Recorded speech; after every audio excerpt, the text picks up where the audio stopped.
Shakespeare in virtual reality is a project that I've been working on with Stephen Wittek from Carnegie Mellon University. It's his brainchild, really.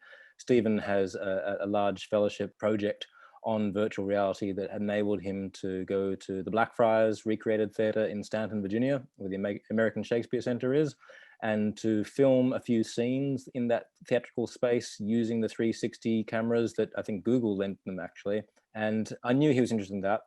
I have experimented, I've dabbled a little bit for pedagogical purposes. I'm not a director or an actor or anything like that, but I have friends who are, colleagues who are even. We filmed the final scene of Taming of the Shrew in 360 as part of a project to develop a suite of pedagogical resources for when I teach Shakespeare here at Melbourne.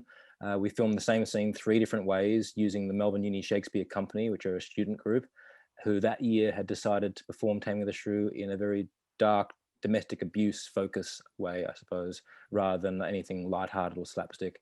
And so we got them to film it 3 different ways without changing the text, just changing the acting styles and the technology to allow my students to understand how production variables contribute to the creation of interpretation. And the 360 footage one was really quite interesting, I think, because coupled with that darker take, you felt incredibly claustrophobic being stuck in that room. And if you've done any VR or 360 experience, you know you're often stationary. You often can rotate, you can pivot and swivel and look all around you, up and down and so forth, choose what to look at or what not to look at, but you often can't move.